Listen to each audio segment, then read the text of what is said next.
let me say that there are some questions that people are asking these days, and they ask them in every place that I go, and it's something that we need to review. And it's like a lady going in the kitchen to prepare a meal.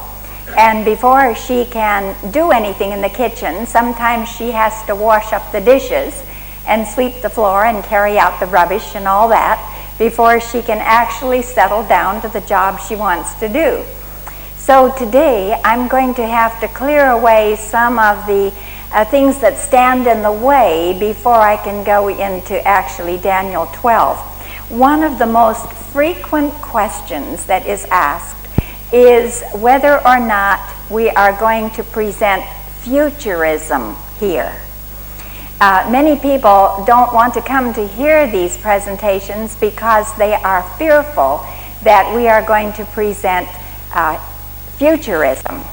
Now, I must explain the difference to you between a future application and futurism, because they are very, very different. Now, we're going to start with the chart that we worked on this morning. If you will notice in Daniel 2, there is a future prophecy. It is in the great stone kingdom. And it says that Christ will take the kingdom. Now, is that past, present, or future? It's future. All right, does that make you a futurist? No, you're not a futurist if you say that the coming of Jesus is in the future. We call that a future application. You have, the word application comes from the word apply. So when you apply a prophecy or a verse to the future, that is a future application. So we have another over here that says that the little horn, or the beast, will be consumed in the burning flame. Is that present or future? Future. All right. Now that is a future application. Many of the prophecies have a future application. We are going to make a future application of the last part of Daniel today, but that is not futurism. So now in order to know what futurism is, we're going to have to look at the technique that was used by those that were called futurists, and we're going to have to look at what they did and why they did it. So let me back up now to the time when Martin Luther lived. He took Daniel 7, and Daniel 7 was written in symbolic language. Now, what are the symbols of Daniel 7? Beasts, yes, those are symbols. Now, when he looked at the little horn, which was a symbol, he saw that it said that the little horn would persecute God's people 1,260 days. Now, when he looked at those days, Martin Luther knew that those were symbolic days because they were in the context of a symbolic passage. The beasts are symbolic, therefore the days were symbolic. He knew it was symbolic time. So he used the year-day principle, and he converted those days to refer to a day for a year to become literally 1,260 years, 538 to 1798. Now, when he used this prophecy, it was so effective that almost all of Northern Europe broke away from the papacy. And the papacy was very much distressed because the revenue, the money had stopped coming in. And furthermore, people understood very emphatically that the Pope, the papacy, was the Antichrist. And so the papacy was very determined to find some new way by which they could look at Daniel 7, at the little horn, and not be pointing the finger directly at Rome. So about in the 1500s, there was a very clever Jesuit priest, and his name was Francisco Ribera. Francisco Ribera found a new way to handle the prophecy. He knew that those were symbols, But when it came to the days, those symbolic days, he just decided that he would use them as if they were literal days. Literal days. What he did actually was to interchange symbolic and literal language. And so he said those are just 3.5 literal years. And they said, now what shall we do with those 3.5 years? Well, we'll put them way down at the end of time. We'll put them so far in the future that they won't apply to anybody. And therefore, we will take the finger of accusation off of papal Rome, and we'll say that this is an antichrist, unidentified. We don't know who he is, but that he will appear way down at the end of history, way down at the very end.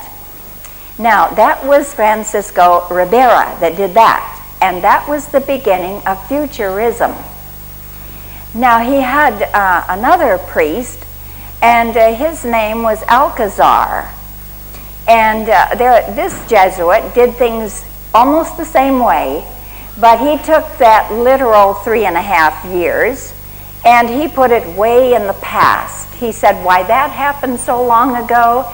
That happened under Antiochus Epiphanes when he sacrificed some pigs in the temple with the Jews. That's all completely done away with, and it's way in the past. So here they were taking the finger of accusation off of Rome, and they were putting it far in the future or far in the past. That way they could vindicate papal Rome. Now, how did they do it? It was such a simple, simple technique.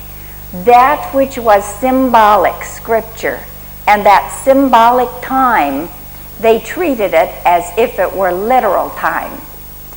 Now, I have a chart up here, and this chart, I'm going to go through these steps with you so that whenever anyone says, well, this person or that person is a futurist because they are putting Daniel 12 applications in the future, you will know that that is not true. Now let's take a look at the chart up here. The name of this chart is Jesuit Techniques. Now the Jesuits are part of papal Rome.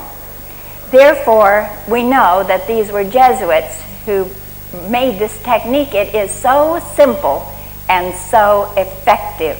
It can confuse and blind the people. So let's take a look at this technique. Maybe Pastor Barry would like to come over to the chart itself, and we'll look at the chart. All right, number one, what did they do? Both what they called the futurists and the preterists. What did they do? Well, number one, only 7, just Daniel 7 on this side. First of all, they ignored the literal approach. Now, what is the literal approach? How do we approach the Bible? Now, I'm going to open up the great controversy here to page 599, because we need to look at this particular passage and see what Ellen White said about how we look at a scriptural passage. She says, it's the second line here on page 599. The language of the Bible should be explained according to its obvious, or that is literal, meaning, unless a symbol is employed. Now, if there is no symbol, it is to be looked at just exactly like it is. But if there is a symbol used, then you use a day for a year if it's referring to time. So they absolutely ignored this hermeneutic principle that is stated so well by Ellen White about how you use the Bible. All right, so here we have number one, they ignored that literal approach that is spoken of here in great controversy. Number two, what did they do next? They ignored the fact that it was symbolic language in Daniel 7. Then they ignored the fact that the context, the whole of Daniel 7 of the beasts is symbolic, which would make the days symbolic days. You see, this is a consistent way of looking